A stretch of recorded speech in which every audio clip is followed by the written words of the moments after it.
작년 봄에 전셋집 날짜가 열흘 정도 비었습니다. 살던 집에서는 나가야 하는데 새집 잔금은 아직 안 된 상태였죠. 짐은 보관이 사로막히고 저는 사촌형이 비워둔 시골집에서 지내기로 했습니다. 형은 외국에 나가 있었습니다.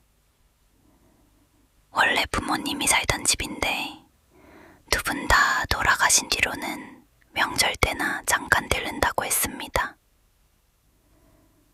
뒤쪽에는 문을 닫은 승마장이 하나 있었고 집 담장 너머로 낡은 마구간 지붕이 보였습니다. 도착한 날 옆집 여자가 반찬을 가져왔습니다. 정씨라고만 소개했는데 저보다 4~5살 많아 보였습니다. 남편이 장거리와 물차를 몰아서 집에 잘 없다고 했습니다. 얘기하다가 딸이 둘 있다는 말도 했습니다. 둘 다 남편이 먼저 결혼했을 때 낳은 아이들이고 지금은 대전에 있는 큰 이모 집에 가 있다고 했습니다. 애들이 새엄마랑 사는 게 불편했나 봐요. 그 말까지는 웃으면서 했습니다. 그런데 바로 뒤에 이런 말을 붙였습니다. 혹시 동네에서 비슷한 애들 봐도 우리 애들은 아니에요. 저는 시골이라 남의 집안일에 말이 많아서 미리 선을 긋는가 보다 했습니다. 그날 저녁에 여자애 둘이 찾아왔습니다.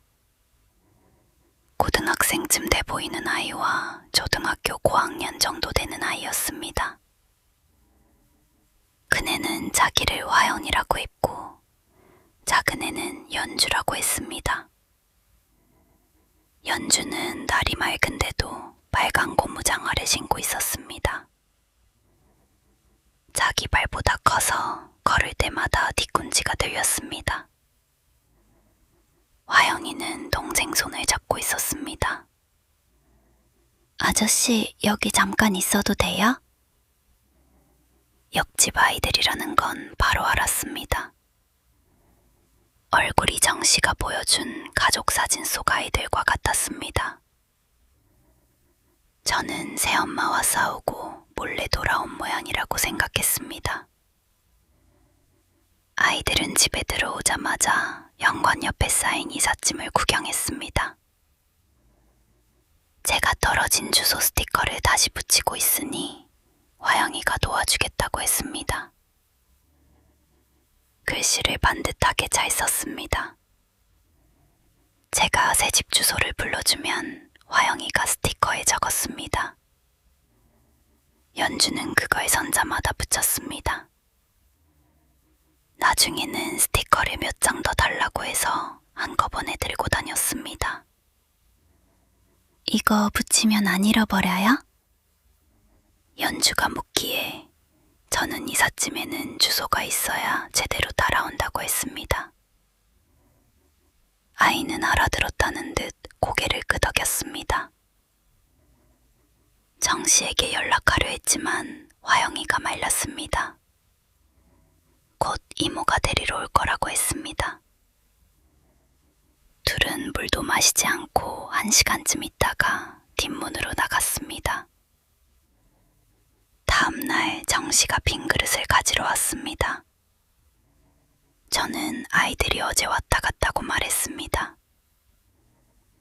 정씨는 싱크대 위에 놓인 컵 2개를 한참 봤습니다. 걔들은 대전에 있어요. 제가 이름까지 들었다고 하자 비슷하게 생긴 동네 애들을 착각한 거라고 했습니다. 그러면서 아이들이 집안에서 뭘 만졌는지 물었습니다.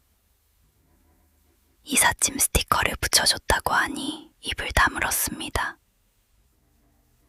그날 밤 형에게 전화해 물어봤습니다. 형도 옆집에 딸이 둘 있다는 건 알았습니다.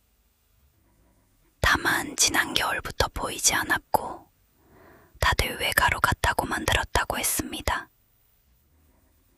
다음 날 아침 식탁 밑에서 청소년 교통카드 하나를 발견했습니다. 사진 밑에 한화영이라고 적혀 있었습니다. 전날 그네가 앉았던 자리였습니다. 정 씨에게 가져다 주려다가 그만뒀습니다. 아이가 다시 오면 직접 돌려주는 편이 낫겠다고 생각했습니다. 해가 진 뒤 두 아이가 또 왔습니다. 이번에는 집 안으로 들어오지 않고 담장 밖에 서 있었습니다. 연주는 여전히 빨간 장화를 신고 있었습니다. 화연이는 제가 들고 나온 교통카드를 보더니 자기 것이 맞다고 했습니다. 그러고는 마구간에 휴대전화를 두고 왔으니 같이 가달라고 했습니다. 승마장 쪽으로 돌아가 보니 출입문은 절사로 묶여 있었습니다. 안에서는 오래된 건조 냄새와 썩은 물 냄새가 섞여 나왔습니다.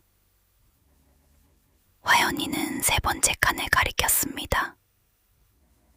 아빠한테 우리가 이모 집에 안 갔다고 해주세요. 저는 정 씨가 거짓말을 하고 있다는 뜻으로 받아들였습니다. 아이들에게 우선 집으로 가자고 했는데 뒤를 돌아보니 둘은 담장 쪽으로 걸어가고 있었습니다. 젊은 안쪽에서 휴대전화 진동 소리가 났습니다. 그때부터는 저도 혼자 들어가지 않았습니다. 경찰에 전화해서 아이들이 배 건물 안에 들어간 것 같다고 말했습니다. 순찰차가 온 뒤 절사를 끊고 같이 들어갔습니다. 세 번째 칸 바닥에는 젖은 볏짚이 쌓여 있었습니다. 그 아래에서 휴대전화 하나와 빨간 고무장화 두 켤레가 나왔습니다.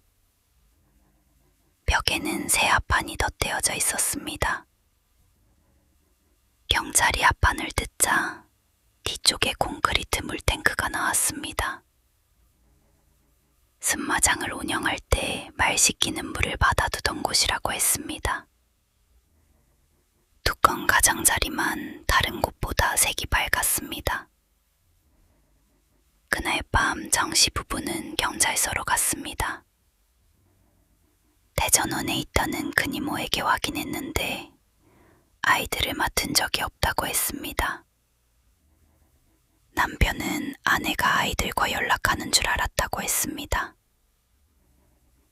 물탱크에서는 두 아이가 나왔습니다. 경찰이 나중에 알려준 바로는 아이들이 사라진 날 정씨가 둘의 외투를 번갈아 입고 대문 앞 카메라를 지나갔다고 했습니다. 집을 한 번씩 나가는 모습만 남기려고 그랬던 겁니다. 아이들 휴대전화로 아버지에게 보낸 문자도 전부 정씨가 작성한 것이었습니다. 그 문자는 늘 같은 말로 끝났습니다. 큰이모 집에 잘 도착했어요.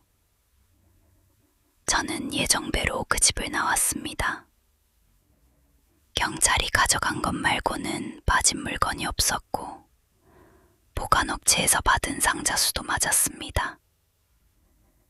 화영이가 써준 주소 스티커도 상자마다 그대로 붙어 있었습니다. 새 집에 들어온 지 사흘째 되던 날 세탁기 아래로 물이 흘러 기사님을 불렀습니다. 세탁기를 앞으로 빼자 뒤에서 빨간 고무장화 두 켤레가 나왔습니다. 경찰에 전화했더니 마구간에서 나온 장화는 아직 증거보관실에 있다고 했습니다. 큰 장화 한쪽에는 화영이 다 둘러쓴 새집 주소 스티커가 붙어 있었습니다.